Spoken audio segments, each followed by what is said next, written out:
Good morning student. आज हम पढ़ेंगे इतिहास। इतिहास का अध्याय 3, दिल्ली सल्तनत की स्थापना।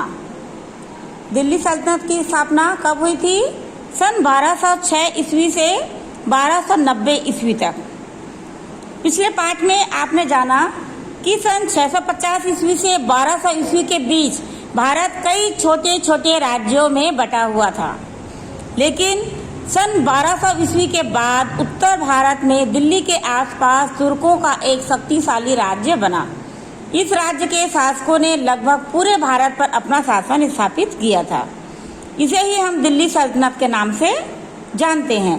अरबी भाषा में शासकों को सुल्तान कहा जाता था, इसी कारण उनके राज्य को सल्तनत कहा गया।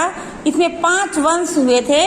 पहला वंश है गुलाम वंश, दूसरा तुगलक वंश, तीसरा खिलजी वंश, चौथा सैयद वंश और 5वां हुआ लोधी वंश। इसको मैं आपको डिटेल में समझाती हूँ, है ना। सन 1200 ईस्वी 650 से 1200 ईस्वी के बीच में भारत में क्या थे? बहुत छोटे छोटे राज्य बट गए थे, है ना। लेकिन 1200 ईस्वी के बाद उत्तर भारत के दिल्ली के आसपास कुछ तुर्कों का एक शक्तिशाली राज्य बन गया था। एक राज्य जो है, एक तुर्कों का बहुत बड़ा राज्य दिल्ली में बन गया था। इस राज्य के शासकों ने लगभग पूरे भारत में अपना शासन स्थापित कर लिया। जो इस राज्य के जो शासक थे वह धीरे धीरे पूरे भारत में अपना शासन जमा लिया था। इसे ही हम दिल्ली सल्तनत के नाम से जाना जाता है। और अरबी भाषा में इसी शासक को क्या कहा जाता था? सुल्तान। सुल्तान कहा जाने लगा था। अरबी भाषा में राजा को सुल्तान कहा जाता था, इसी कारण इनके राज्य को सल्तनत कहा जाने लगा। राजा को सुल्तान और शासक को क्या कहा जाने लगा?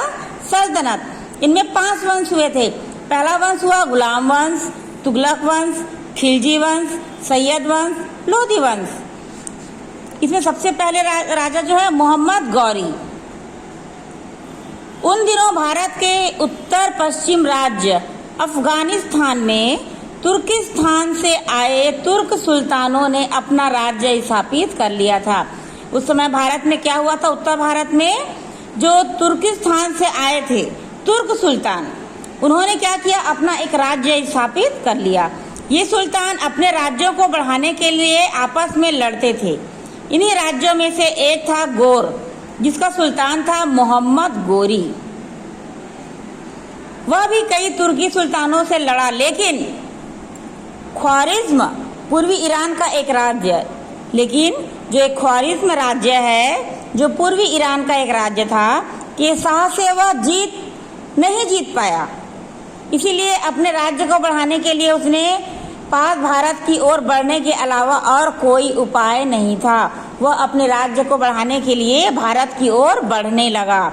उसने सबसे पहले पंजाब क्षेत्र के मुल्तान को जीता और फिर गुजरात को जीतने के लिए बढ़ा।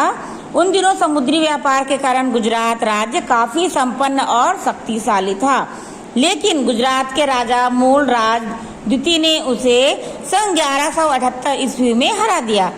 गुजरात में हारकर गोरी ने सोचा कि उसे पहले पंजाब पर पूरा अधिकार करना चाहिए था।